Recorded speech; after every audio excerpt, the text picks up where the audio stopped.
À chaque fois que je tente de vous expliquer comment joue Kylian Mbappé et ce qui ne va pas dans son attitude au Paris Saint-Germain, on me traite de haineux, on me dit que j'ai retourné ma veste, alors que ça fait plus de 3 ans que je vous parle de son attitude à ne vouloir jouer que lorsqu'il a le ballon ou que le ballon va aller dans sa zone, ce qui lui permettra de pouvoir faire des stats. Alors à l'époque, les buts cachaient un peu tout ça. On disait mais oui, il a été décisif, il marque, etc. Là, ça fait 6 matchs, il a mis un but. Donc là, ça commence encore plus à se voir. Et son attitude n'est pas celle d'un leader. Là, quand on me dit on attend de lui qu'il soit le leader, c'est pas un leader, c'est un suiveur pour le moment, moi, Mbappé. Il n'est bon que lorsqu'il a un milieu de terrain créatif qui joue près de lui pour lui donner des bons ballons, un numéro 9 dans l'axe qui fixe les défenseurs centraux et qui lui permet d'avoir de l'espace, et un latéral gauche performant dans son dos qui prend l'espace, ce qui lui en libère également beaucoup. En somme, pour avoir un Kylian Mbappé performant, il faut sacrifier toute l'équipe pour lui et bâtir tout son plan de jeu en partant du principe qu'en réunissant toutes ces conditions, c'est sûr, il marquera à 100%. Et vu que moi je ne connais rien au football, je vais laisser Samir Nasri, qui lui s'y connaît plutôt bien en ballon, vous expliquer ce qui ne va pas dans le jeu de Kylian Mbappé. Je pense pas que ce soit en relation avec son temps de jeu. J'avais l'impression qu'il était pas intéressé en fait. Il était dans son coin et... Vous êtes dur, non, quand même, parce que... Pour moi, il a jamais semblé... Non, il a jamais semblé connecté avec ses partenaires.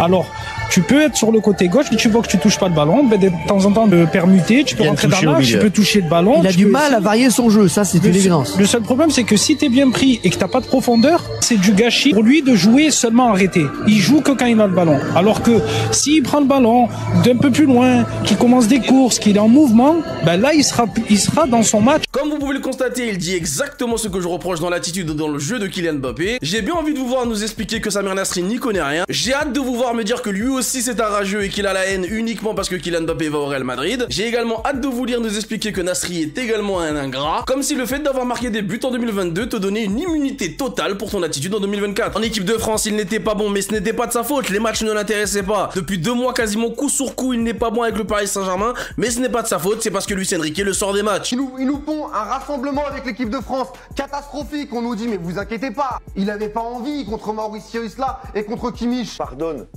qu'il soit passé à côté de France-Allemagne, de France-Chili et d'OM-PSG. Sous-entendu, non, laissez-le faire, vous verrez, il y a Barça qui arrive. Les gros matchs, ce mec-là c'est un animal.